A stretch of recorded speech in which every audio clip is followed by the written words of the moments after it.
Madame, Messieurs les secrétaires perpétuels, Mesdames et Messieurs les membres du conseil d'administration du Fonds Yvonne Boel, chers collègues, chers amis, c'est un plaisir et un honneur pour moi de donner un Xème cours du Collège Belgique sur un sujet qui est fascinant, extraordinaire.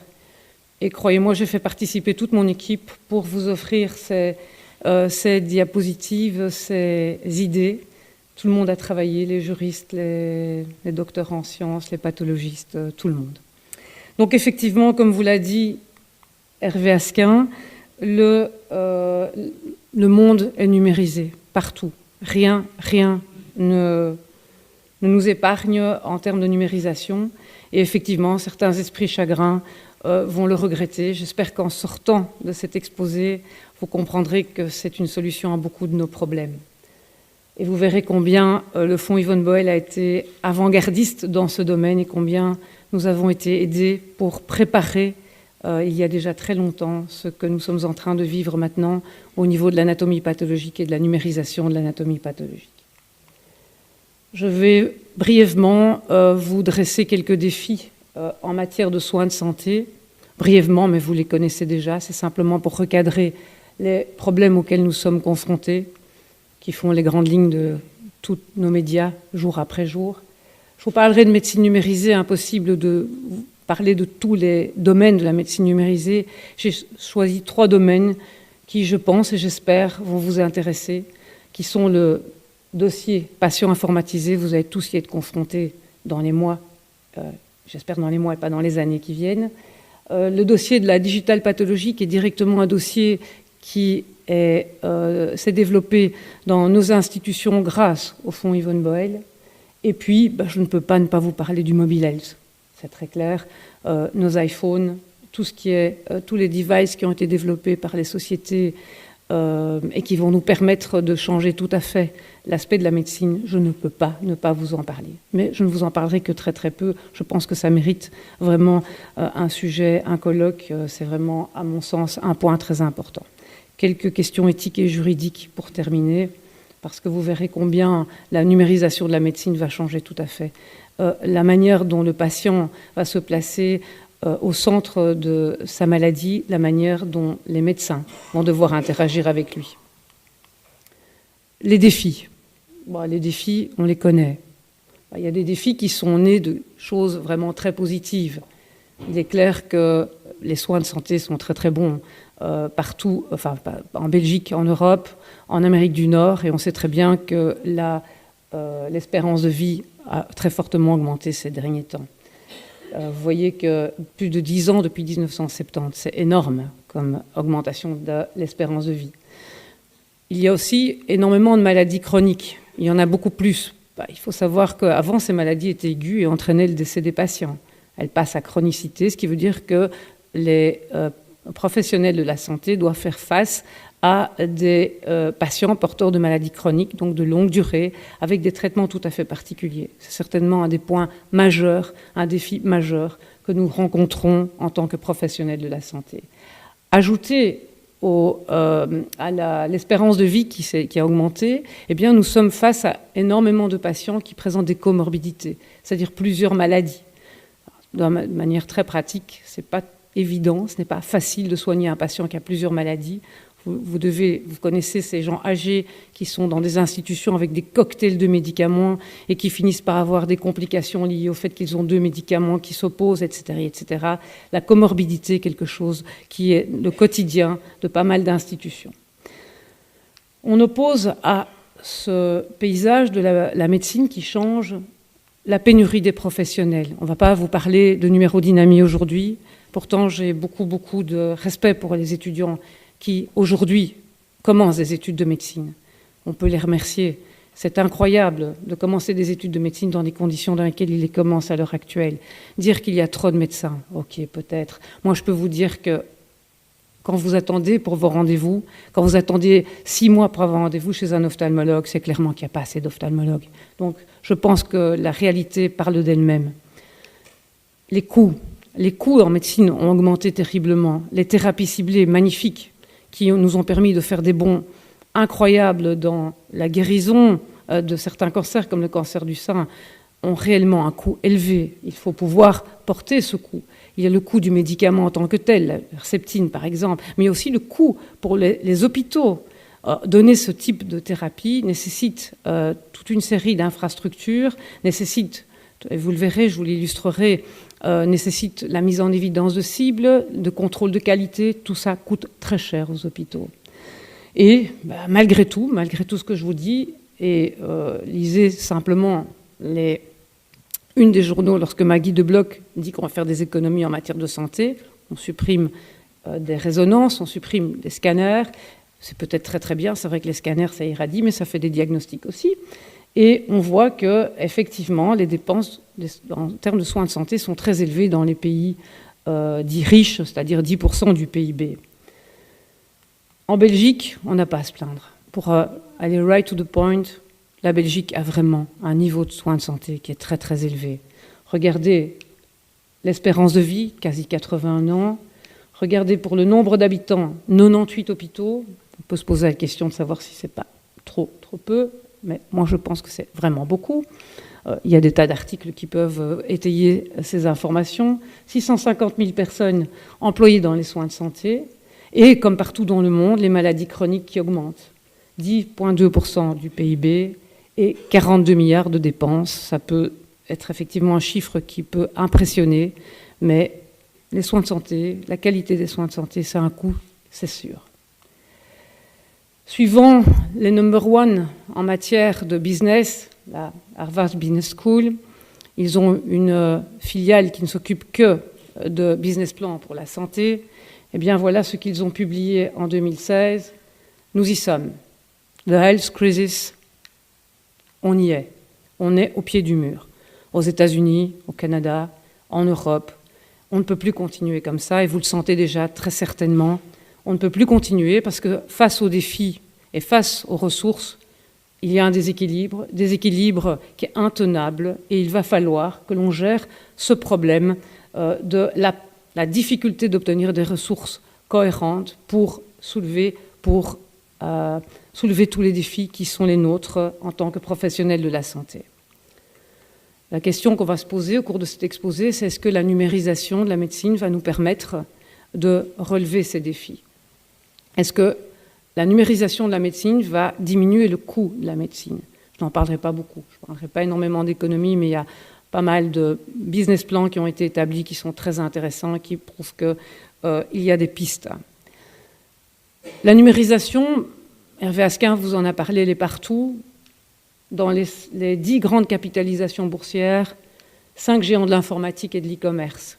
Et dans ceux qui n'apparaissent pas dans les 5 premiers, vous voyez GE, General Electric, filiale Health, numérisation de la médecine, qui a un actionnariat vraiment incroyable et qui fonctionne très très bien. Donc, plus que les 5 géants. Le PIB belge, 4%, qui est donc en relation avec les technologies de l'information et de la communication, mais mieux que ça, 22% du chiffre d'affaires des entreprises belges est issu de toutes ces technologies de l'information et de la communication. Et comme le disait également Hervé Asquin, attention, ça ne va pas supprimer des emplois, ça va au contraire en créer. Regardez, entre 2010 et 2015, 25% d'augmentation des personnes utilisées dans ce secteur. Donc une augmentation de 25% des personnes utilisées dans ce secteur, c'est vraiment vertigineux et ça ne va pas s'arrêter, j'en suis certaine.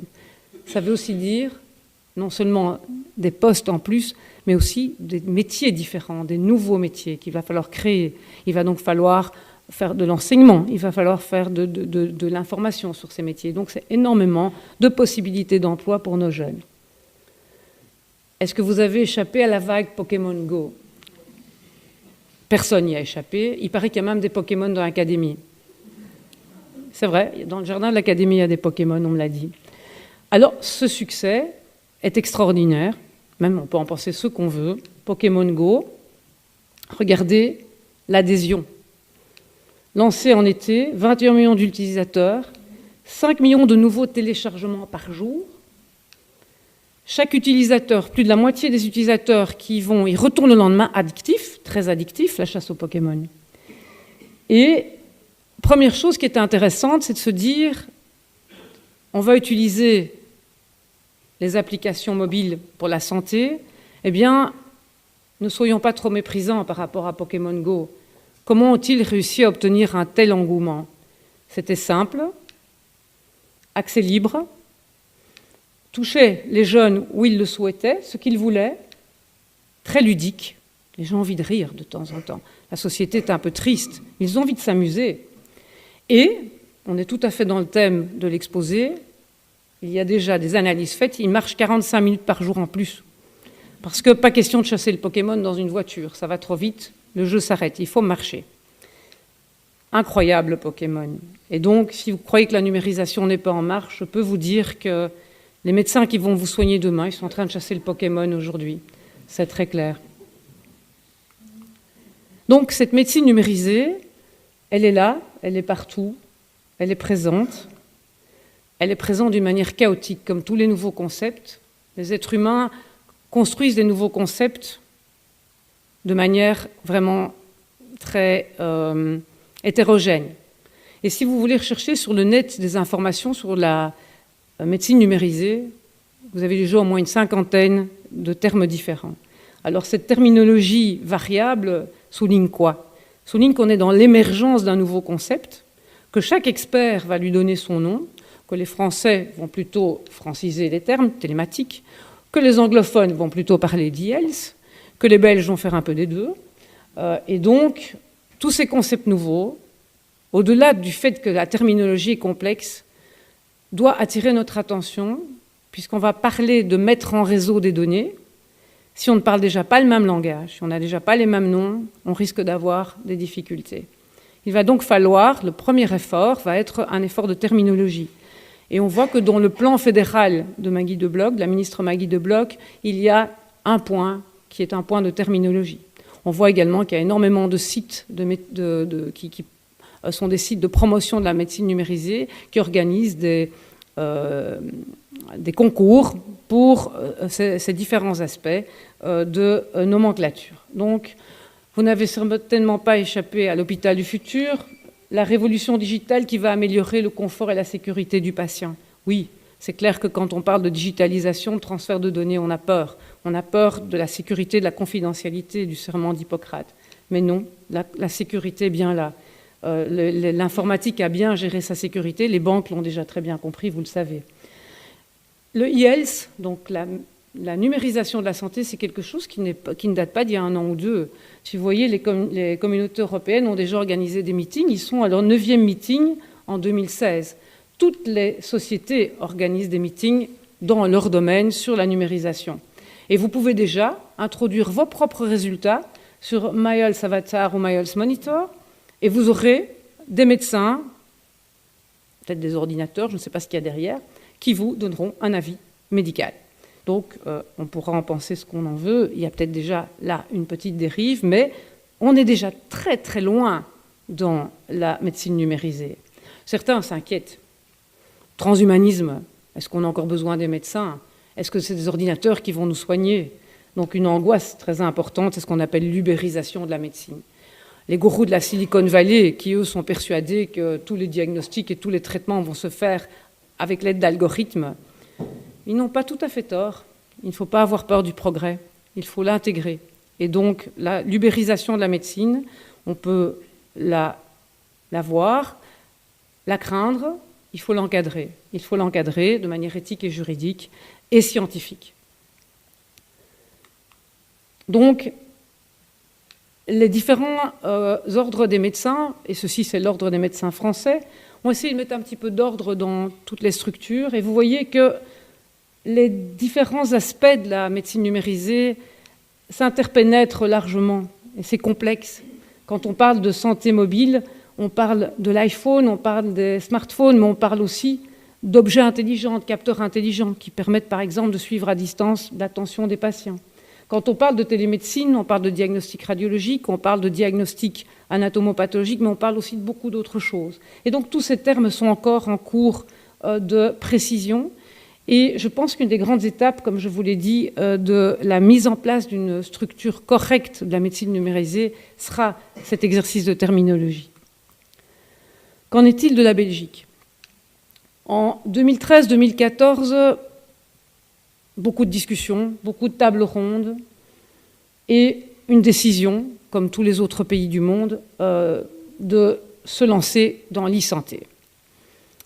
Un plan programmé jusqu'à 2018, c'est-à-dire que 2019, le plan est en application, avec une vingtaine de points que je ne vais sûrement pas vous décrire. Donc, mais vous voyez des points d'application très importants.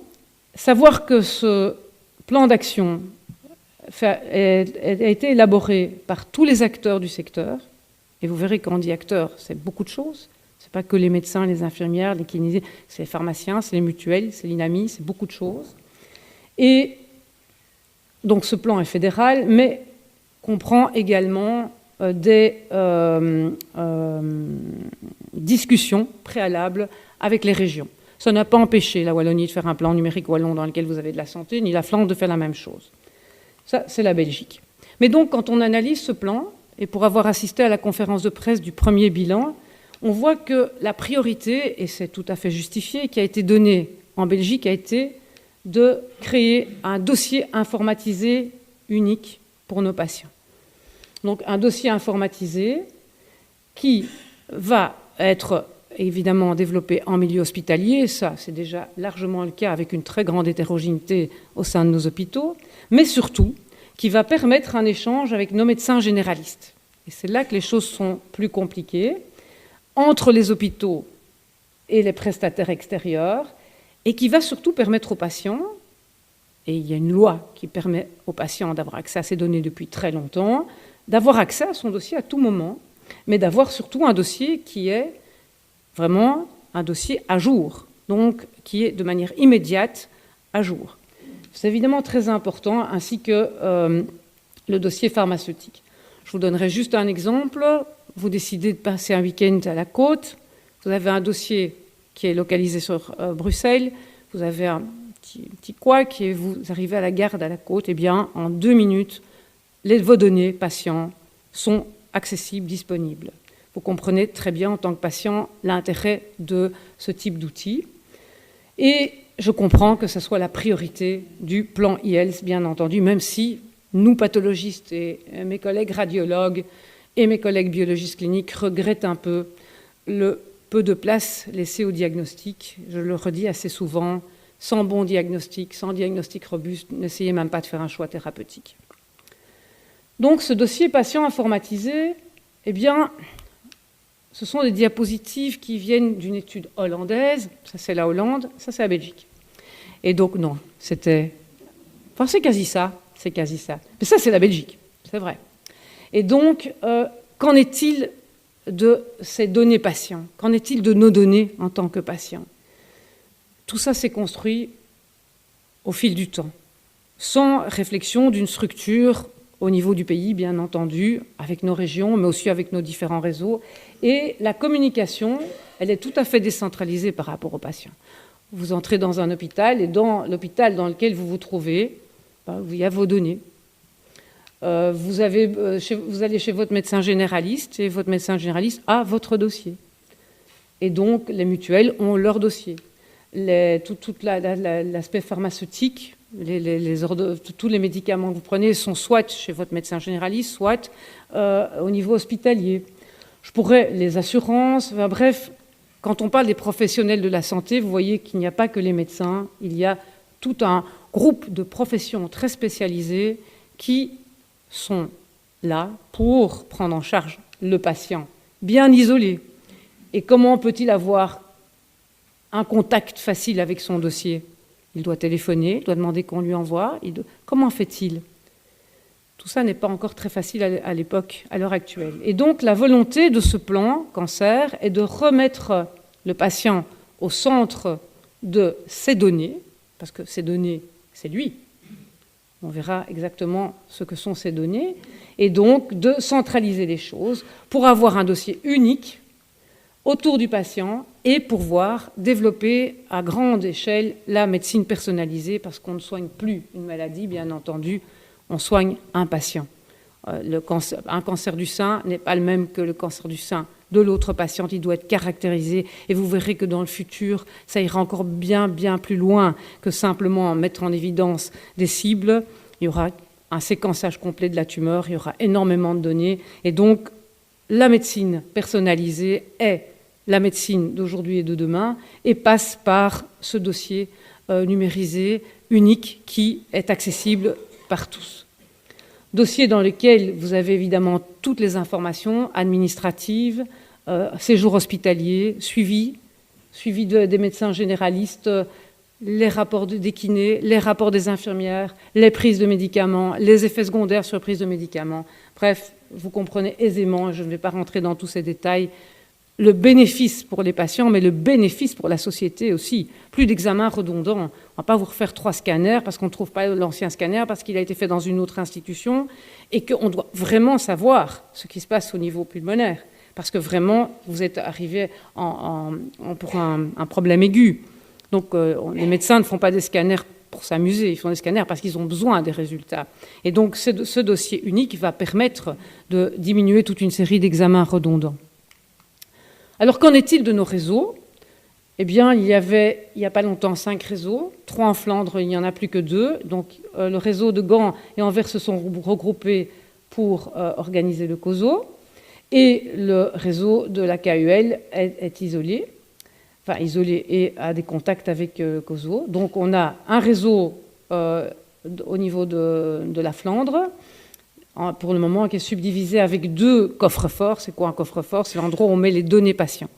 Le terme coffre-fort est choisi pour rassurer tout le monde, mais c'est vrai. Au niveau informatique, les outils sont tels que ces coffres-forts sont des réels coffres-forts. Et donc, Vitaling est par exemple le coffre-fort du réseau de Louvain. Et donc, le réseau wallon, 40 hôpitaux regroupés en un réseau qui est le réseau Santé Wallon et le réseau bruxellois qui est regroupé, lui, sous forme d'une ASBL qu'on appelle Abrumet.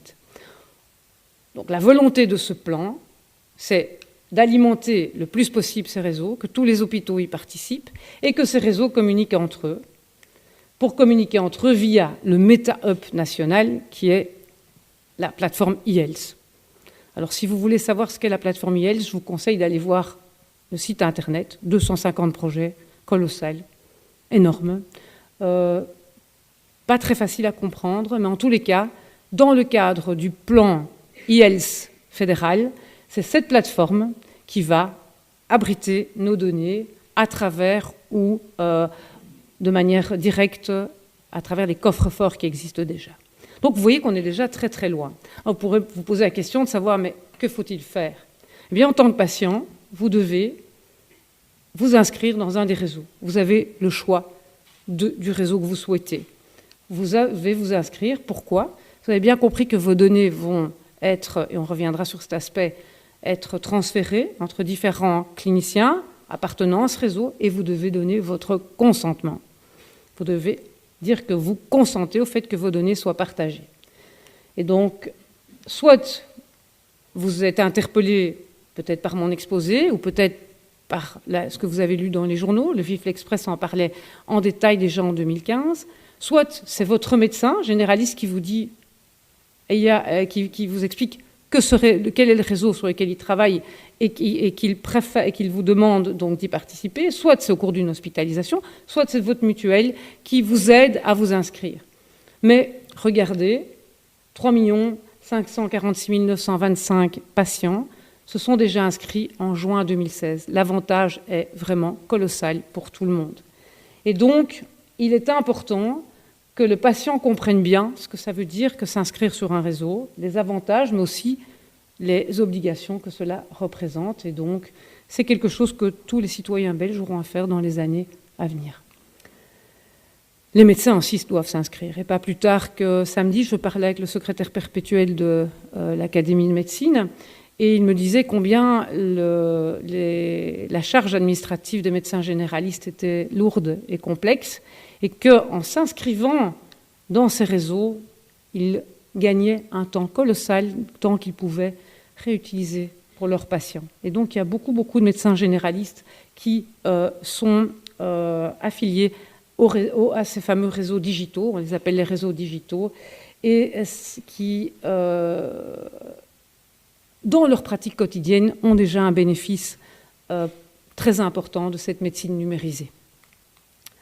Passons maintenant au domaine qui intéresse probablement plus le conseil d'administration du fonds Yvonne Boel, puisque c'est essentiellement dans ce domaine que la recherche supportée par le fonds a pu être menée.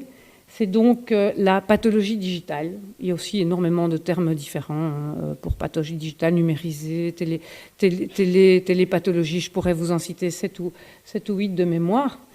Et nous avons la meilleure définition de la pathologie digitale, c'est toute la numérisation, depuis l'acquisition des images jusqu'à l'analyse de ces images, pour une utilisation en anatomie pathologique.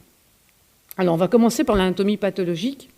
L'anatomie pathologique, c'est une science diagnostique réalisée par des médecins, pas par des automates, des médecins qui vont passer leur journée de routine clinique à diagnostiquer sur base des cellules et des tissus prélevés, donc les urines, les liquides céphalorachidiens, les petites biopsies cutanées, les pièces opératoires, qui vont donc diagnostiquer les maladies. Il y a très peu de maladies dont le diagnostic ne passe pas par un diagnostic anatomopathologique. Une grande partie des maladies passe par ce diagnostic. Et donc, le métier a beaucoup changé, comme je vais vous le montrer.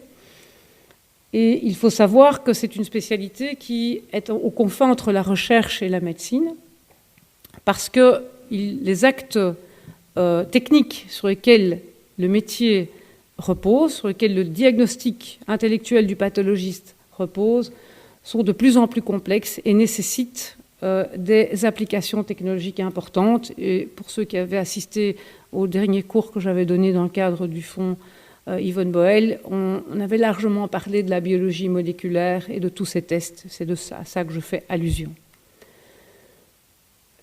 L'anatomie pathologique va donc vous permettre de cibler de manière très précise le diagnostic d'une lésion. Souvent, les patients croient que le diagnostic est posé au niveau radiologique. Donc, une petite masse ou à l'endoscopie. Une autre masse, on voit bien qu'on est au niveau pulmonaire. Bien entendu, les radiologues vont jusqu'à un certain niveau avoir une suspicion, et face à cette lésion, tous les radiologues vous diront « c'est un cancer ». Et les endoscopistes aussi.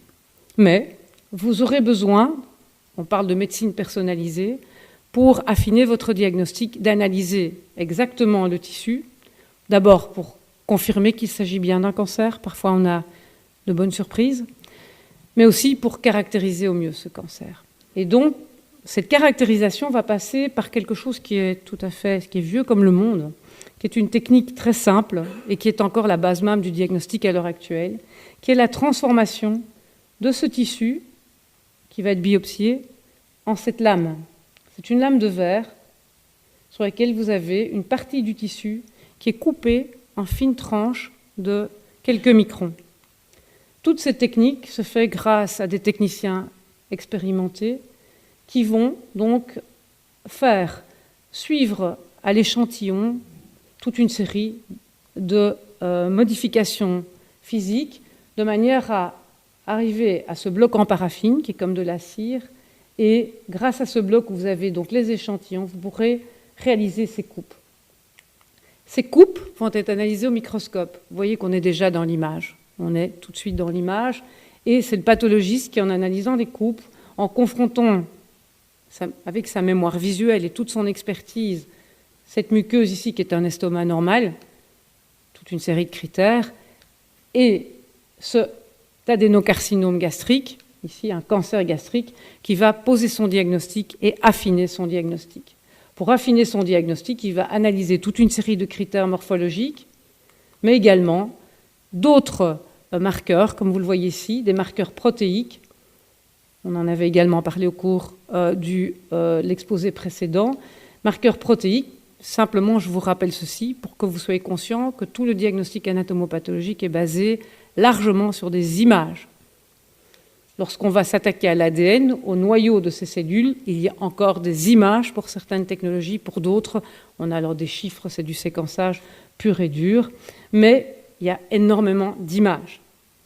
Et ce que le fonds Yvonne Boel nous a permis de faire depuis déjà très longtemps, c'est d'aller très très loin dans la caractérisation de ces images à l'aide de la numérisation. Et donc, la deuxième partie de la définition, c'est donc des images numériques, maintenant que l'anatomie pathologique est bien définie. Qu'appelle-t-on image numérique appliquée à l'anatomie pathologique? Eh bien, c'est ceci. Déjà, en 2000, vous voyez qu'on avait des systèmes d'acquisition de l'image. Avant d'analyser les images, il faut les acquérir. Donc, chaque fois des microscopes, vous allez voir qu'ils vont disparaître, avec des caméras. Et tout ceci, nous avons pu le faire grâce à l'équipe d'ingénieurs, un peu le mariage de l'eau et du feu, les médecins et les ingénieurs, de la faculté de Polytechnique de l'Université libre de Bruxelles, avec Philippe Vanham et Christine de Kesteker dans un premier temps.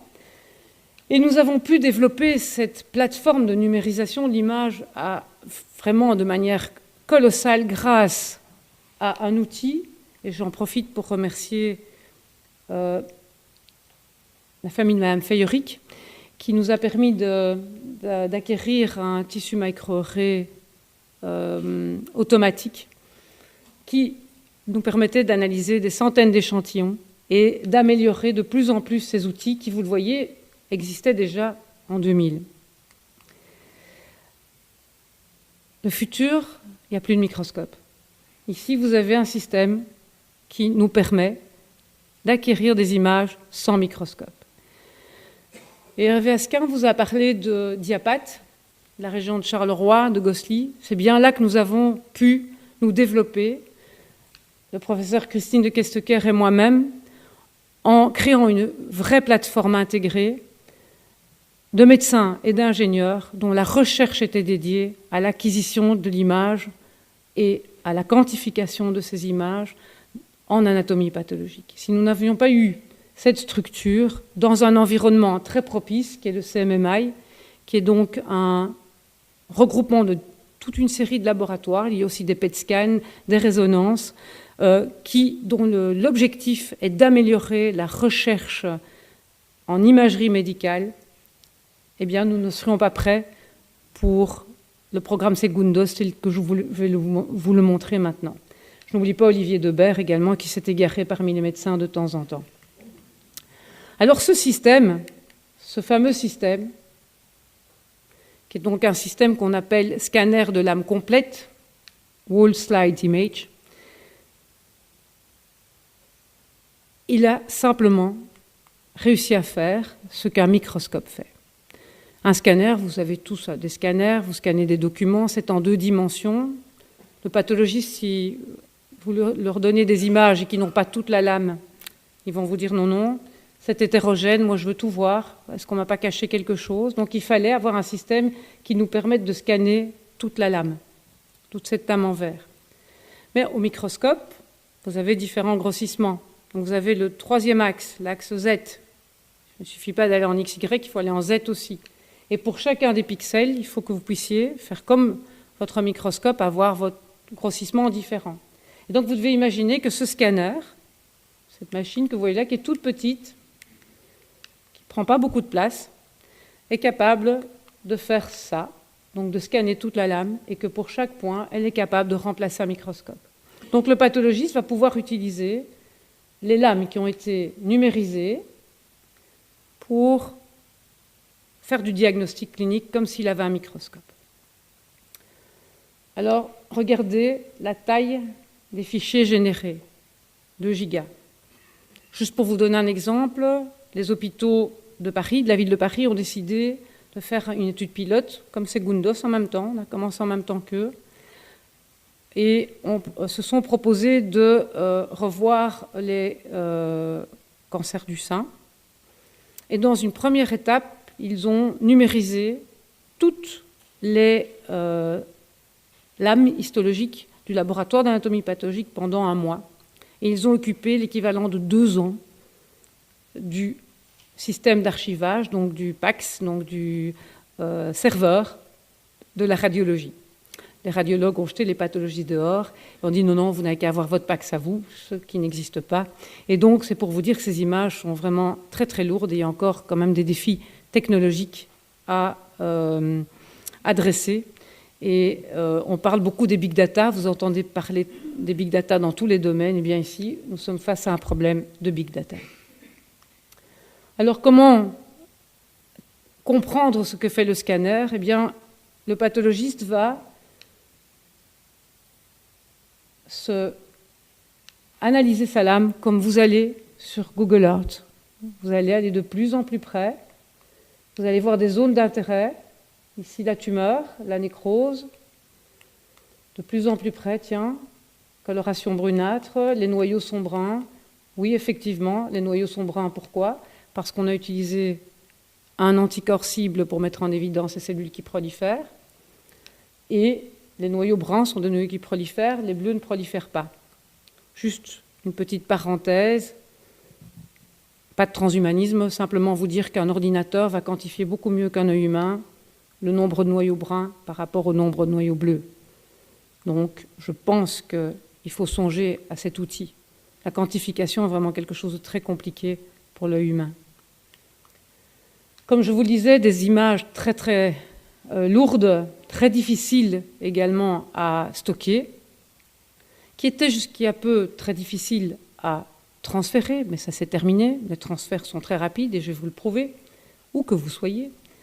Bref, le challenge qui reste actuellement pour toutes les sociétés de développement de systèmes de PACS, donc les systèmes d'archivage d'images, c'est que va-t-on faire des images d'anatomie pathologique? C'est beaucoup trop lourd. Et donc la solution est très certainement dans la compression de ces images, la compression des données, qui est un sujet qui est largement débattu par les chercheurs de la Silicon Valley, et je ne doute pas que dans un futur très proche, ils trouveront une solution.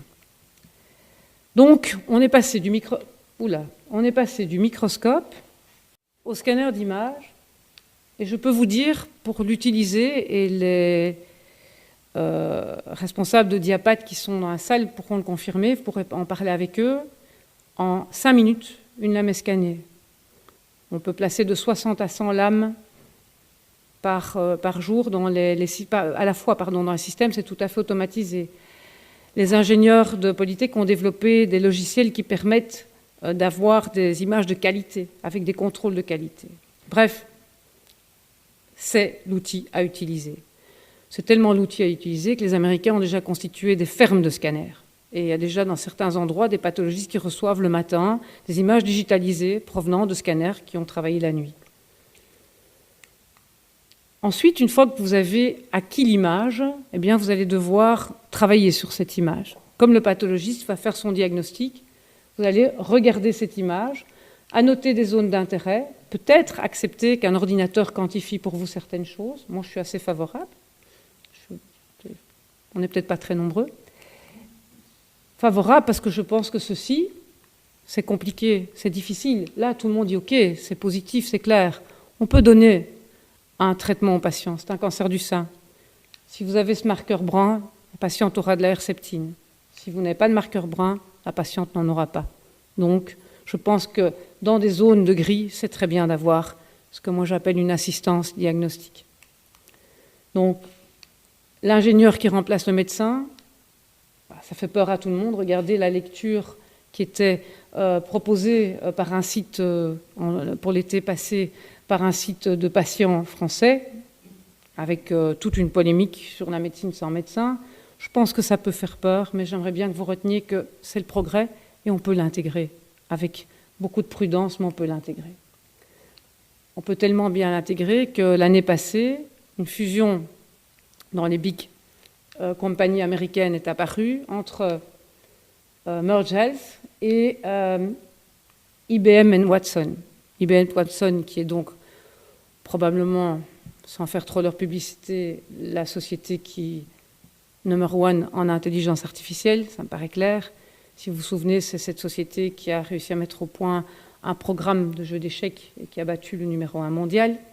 Eh bien, cette société a décidé de créer un outil de diagnostic assisté pour les radiologues et pour enseigner à sa structure, à sa plateforme, la reconnaissance d'objets, pour faire du training. Elle s'est associée avec le géant des PACS américain, qui a des milliards et des milliards de données radiologiques, avec les consentements des patients, avec les données des patients, et je suis certaine que leur approche va porter ses fruits.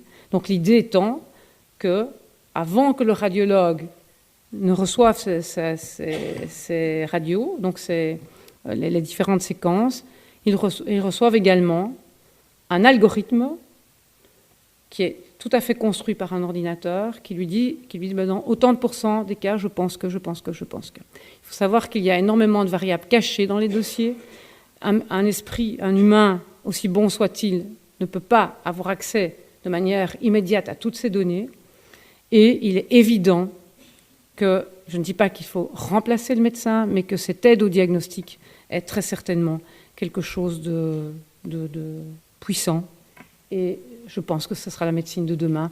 Et la reconnaissance d'objets que l'on voit déjà déployés au niveau de la radiologie aux États-Unis sera déployée à l'anatomie pathologique aussi. Il faudra continuer à être dans les pionniers et avancer.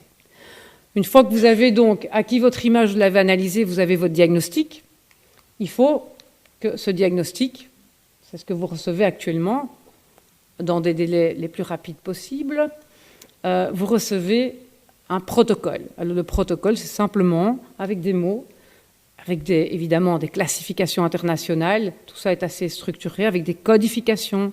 C'est le diagnostic qui correspond à votre cancer, lésions, tissus, tout ce que vous voulez. On parle souvent de cancer, mais vous pouvez extrapoler tout ce que je vous explique aux pathologies qui nécessitent un diagnostic tissulaire. Et donc, le pathologiste n'aura plus de microscope, il va travailler avec un écran et on revient au dossier numérisé, on revient au patient. Ce protocole va devoir être intégré dans le dossier médical unique. C'est déjà le cas au niveau hospitalier. C'est le cas aussi par rapport à vos médecins généralistes. C'est plus compliqué, il y a des réseaux comme Medibridge et d'autres, mais grâce au plan fédéral et à donc ces dossiers CMER qui reprennent donc tous les dossiers patients en Belgique, eh bien, ces données médicales anatomopathologiques seront intégrées aussi.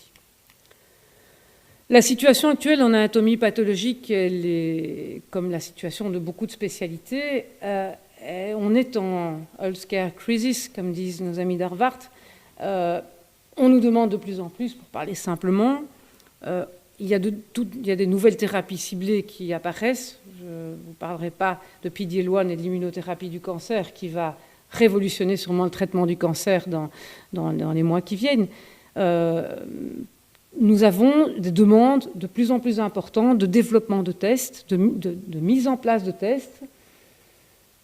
On doit obéir à des guidelines internationaux de plus en plus complexes, qui se modifient aussi. Ces guidelines se modifient au cours du temps, et donc ça impose à nos médecins une nécessité d'être en formation continue, vraiment continue. Ce n'est pas une fois par an, c'est aller au congrès, s'assurer qu'on soit toujours en accord avec les dernières découvertes. Et on ne peut plus travailler comme on a travaillé pendant des années avec des pathologistes généraux. Il peut y avoir des pathologistes généraux, mais vous avez bien compris qu'un petit peu comme vous avez des médecins généralistes et des médecins spécialistes, il y a des pathologistes généralistes et des pathologistes experts. Alors ces experts, eh bien, ils ont beaucoup de travail. Les laboratoires d'anatomie pathologique doivent également faire face à toute une série de pressions sociétales qui sont tout à fait correctes parce que les systèmes de qualité qui sont imposés sont nécessaires. Le contexte, on en a parlé, est peu favorable. Les ressources sont peu nombreuses, tant au niveau financier, remboursement dynamique, qu'au niveau humain. Donc il y a de moins en moins de médecins, il faut le dire, en tous les cas dans ces spécialités. Et donc on a vraiment, dans le monde, on voit une diminution des pathologistes et on voit donc effectivement cette diminution en Belgique. Et donc, je voudrais quand même dire que cette situation pourrait aboutir à une diminution de la qualité des soins en Belgique, parce que ce sont les pathologistes qui font une majorité des diagnostics, et que si ces diagnostics ne sont pas robustes, les choix thérapeutiques sont mauvais, et la récupération d'un choix thérapeutique mauvais est souvent complexe. comment la médecine numérisée peut nous aider à résoudre ce problème dans le cadre de l'anatomie pathologique? Les pathologistes se sont penchés sur le problème avec les oncologues et ont décidé d'organiser la difficulté de l'examen anatomopathologique de cette manière-ci.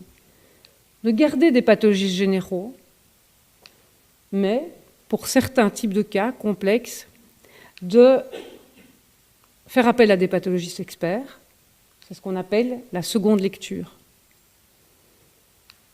Et ces pathologistes experts, dans certains cas, peuvent faire appel à un consortium de pathologistes pour avoir un avis d'un réseau de référence. Et donc vous voyez que ceci est, je trouve, une très très bonne façon de fonctionner, parce que vous gardez des pathologistes généraux de très bonne qualité, et les experts, les échanges sont très très bons. À chaque niveau, vous avez un protocole et un diagnostic, et au niveau éthique et juridique, c'est jouable.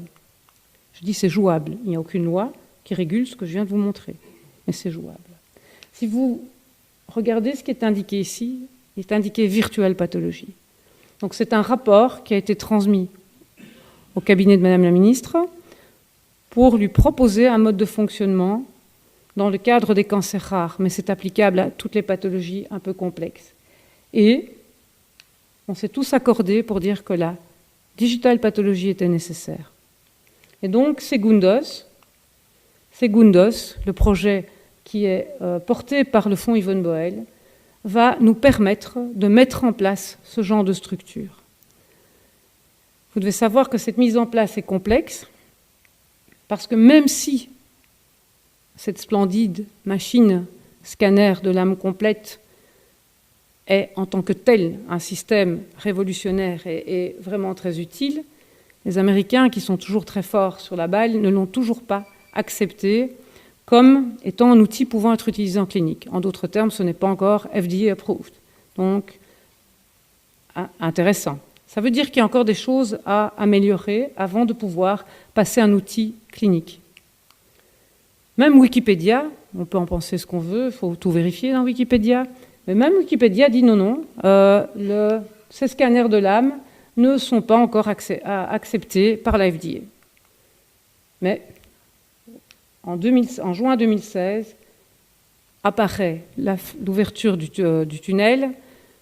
La FDA a accepté les guidelines et donc je peux vous assurer que dans les quelques mois, les systèmes de scanners de l'âme vont être approuvés par la FDA et on va pouvoir les utiliser en clinique.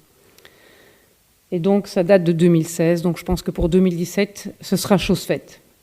Malgré tout, il y a encore énormément de points à adresser parce que la digital pathologie, ce n'est pas simplement partager des images de vacances sur un réseau. C'est clair qu'il y a toute une série de choses à mettre en place. Eh bien, le but de Segundos, le but de ce projet que vous nous avez aidé à monter, c'est un projet qui va permettre aux pathologistes belges d'avoir une plateforme qui va leur offrir de manière très simple, de manière rapide, une seconde lecture pour les cas complexes. Et donc, c'est un projet qui est un projet pilote, qui a été basé sur une préétude. Donc, au moment où on a lancé le projet, on savait déjà clairement quels étaient les systèmes qu'on allait mettre en place. C'est un projet de faisabilité, où on a utilisé le laboratoire Diapat comme plateforme de test. On a mis un point d'attention, c'est un projet très pratico-pratique, mis un point d'attention sur les interfaces entre l'informatique des hôpitaux, les systèmes informatiques des hôpitaux et les systèmes d'analyse d'images et de transfert d'images. Et ce que nous voulions, c'est quelque chose de scientifique, concret, avec des mesures et des indicateurs. Alors, où en sommes-nous dans ce projet? La plateforme est montée, elle est fonctionnelle, elle travaille. On a déjà pas mal de cas. Elle a été montée au sein de l'hôpital Erasme à l'aide d'un deuxième scanner de l'âme. Il y en a un qui est donc à Diapat et qui, lui, a servi de testeur initial. On a utilisé des systèmes de logiciels très simples, une société française, Triban, qui nous a, après avoir fait toute une étude de marché, qui nous a mis à disposition les logiciels qui nous permettaient de transférer les images et surtout de pouvoir les annoter, de pouvoir travailler sur ces images comme un pathologiste travaille donc au microscope. Et je vais directement vous montrer les résultats, les premiers résultats. Donc, outre les pathologistes de l'hôpital Erasme, eh bien, on a pu faire de la seconde lecture avec des pathologistes de UVA, avec des pathologistes du Portugal, mais aussi de la troisième lecture, donc du troisième niveau, grâce au professeur Myriam Remling, avec le professeur Birgit Weinan et le professeur Doon. Ça fonctionne, c'est clair, et ça va relativement vite. Donc voici quelques résultats. Donc pour vous montrer que dans la deuxième phase, depuis mai 2016, on a pu analyser 16,3% des cas analysés sont de la seconde lecture. Et donc je pense que c'est fonctionnel. Il faut encore évidemment maintenant établir toutes les guidelines, mettre tous les contrôles de qualité et analyser ces différents points. Je vais passer rapidement parce que j'ai vu Stéphanie qui m'a dit 1 heure de passer, donc je vais passer sur ça pour quand même vous donner quelques points sur le Mobile Health. Donc le Mobile Health, c'est un champ d'application incroyable qui dépasse évidemment les smartphones et qui dépasse les systèmes mobiles utilisés dans les hôpitaux déjà. Mais je voudrais que vous soyez conscients que c'est réellement un outil d'éducation sanitaire important. J'ai bien aimé cette phrase retrouvée, évidemment, je ne vous citerai pas la société, mais vous pouvez bien imaginer quelle est la société de téléphonie mobile asiatique, qui affirmait qu'il y a plus de mobiles dans le monde que de brosses à dents. Je pense que c'est vrai. Je pense que cette remarque est assez clairvoyante. Alors, en discutant avec Jean-Marc Haussmann, le juriste, en discutant de médecine numérisée, il me faisait une remarque qui est tout à fait juste. Il me disait, avant, on était malade ou on n'était pas malade. C'était binaire. Quand on était malade, on allait voir les médecins, on allait dans les hôpitaux. Maintenant, c'est plus tout à fait vrai. On est dans une progression. On peut être non malade et en très très bonne santé parce qu'on court 3 fois 30 minutes par semaine, parce qu'on fait attention à son cholestérol, parce qu'on fait régime, parce qu'on dort bien. On peut être non malade et être un bon vivant. On peut être malade et avoir une maladie chronique. On peut être malade et avoir une maladie aiguë. Et c'est vrai que ce spectre de la maladie change. Et on voit très très bien qu'est intégré dans toute cette thématique du Mobile Health, le bien-être. Et nous, en tant que professionnels de la santé, quand on parle de Mobile Health, on est plutôt orienté outils pour surveiller la tension, pour surveiller le rythme cardiaque et des choses comme ça. Mais vous devez savoir que s'il y a énormément d'applications Mobile Health, la plupart de ces applications sont associées au bien-être, ce sont les podomètres, le nombre de pas que vous faites. Et donc, il faut savoir que pour le moment, il n'y a que 30% des applications qui sont mises en place qui ciblent les professionnels de la santé. Tout existe. Le dosage de la glycémie grâce aux lentilles, ça va changer la vie des diabétiques, c'est clair, parce que on voit la vie des diabétiques qui est parfois très très longue avec cette petite goutte de sang. J'en profite pour vous raconter encore juste un tout petit peu, c'est une histoire qui m'a fort impressionnée. Donc, les astronautes qui partent à la NASA, vers la Lune avec la NASA, ont des mini-laboratoires nomades, des tout petits laboratoires, et donc ils se piquent comme les patients diabétiques. Évidemment, ils ne dosent pas que la glycémie. Et ces petits laboratoires sont relayés, évidemment, à des gros serveurs. Eh bien, il y a une société aux États-Unis qui a construit un mini-laboratoire que chaque patient pourra avoir chez lui, pourra se piquer le doigt, une petite goutte de sang, les données automatiquement via l'iPhone vont partir vers un serveur et les résultats vont revenir aux patients. C'est une société, je ne crois pas qu'elle soit cotée en bourse, mais c'est une société, une petite société de la Silicon Valley. Ça pose quand même la question du Mobile Health. Et donc, il y a énormément de choses. Il y a un développement incroyable. Et juste un chiffre... Rapport PwC, 30% des revenus globaux en Europe seront donc issus du marché du Mobile Health pour 2017. On va voir s'ils ont raison. Mais en tout cas, c'est un chiffre qui mérite qu'on s'y attarde. Je terminerai rapidement avec la question qui est peut-être la plus importante, mais c'est peut-être l'ouverture à un autre exposé que j'aimerais que Jean-Marc Haussmann puisse vous donner, parce que les discussions avec lui sont incroyablement riche et intéressante, parce que la médecine n'est rien sans l'éthique et sans la philosophie. Jean-Marc me disait, la première question que je me pose quand on parle de médecine numérisée, c'est, pour finir, les patients, c'est un ensemble de données qui sont dans des serveurs. Moi, il a appelé ça le clone informationnel. Bon, la loi, elle ne s'applique pas au clone informationnel. Il n'y a pas de... Ces données, on peut en faire ce qu'on veut. Est-ce qu'elles appartiennent encore aux patients? Non. Elles ne sont plus protégées par quoi que ce soit. C'était une question qu'il me posait, je la trouvais intéressante. Alors, il me dit, vous avez changé complètement la médecine. Avant, c'était le médecin qui décidait tout. Maintenant, le patient doit décider. Le patient est au centre, il est responsabilisé, il est ultra connecté, ultra informé. L'histoire du laboratoire nomade, il va même lui-même avoir son résultat de glycémie. Je pense que ça peut être très stressant et ça doit être très régulé. Avant, le patient voyait son médecin, discutait avec son médecin, il avait confiance. Vous avez tous connu ces relations de confiance avec les médecins qui étaient super importantes, qui étaient la base même de la thérapeutique. Maintenant, vous allez sur le net, vous discutez. L'offre, avant, votre médecin généraliste vous conseillait un spécialiste. Maintenant, vous allez sur le net, vous allez voir. Donc, on est dans un réseau ultra connecté. Alors, cette remarque aussi sur le fait que la santé, c'est aussi le bien-être. Cette idée progressive de la médecine, c'est effectivement très, très différent. Et donc, que va-t-on faire au niveau juridique? Quels sont les enjeux en termes de responsabilité? Qui est responsable d'une glycémie très élevée chez un patient dosé à la maison et d'un coma hyperglycémique? Qui? Le patient? La société qui a conçu le... Qui? Comment va-t-on protéger la vie privée? Ce clone, est-ce qu'on doit le protéger aussi? Et que le patient comprenne bien que son consentement veut vraiment dire quelque chose. Ce consentement, ce n'est pas à l'époque où on se demande ce que toutes nos données deviennent dans des grands serveurs que ce terme consentement, je pense, doit prendre une importance colossale. Voilà, donc j'espère vous avoir convaincu que la médecine numérisée, ce n'est pas simplement le dossier médical unique à travers toute la Belgique, à travers toute l'Europe.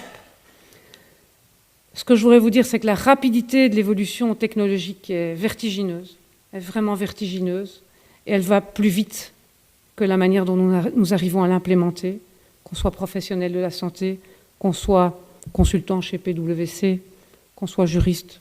Elle va très très vite. Et les jeunes vont bien plus vite que nous avec leurs Pokémon, c'est clair.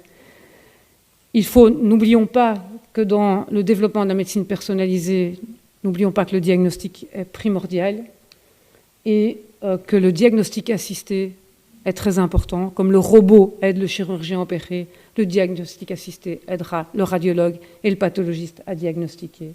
Et n'oublions pas non plus ce clone informationnel qu'on doit protéger un petit peu, parce que je pense que les enjeux juridiques sont vraiment très importants. Je voudrais terminer en remerciant mon équipe, tous ceux qui en ont fait partie et qui sont partis, mais qui ont vraiment donné énormément d'eux-mêmes, tous ceux qui viennent d'arriver, il y en a énormément, tous ceux qui m'ont plus particulièrement aidé pour cet exposé, tous ceux qui m'ont supporté aussi, et aussi, en parlant de support, merci d'avoir autant confiance en nous. On essaiera de ne pas vous décevoir.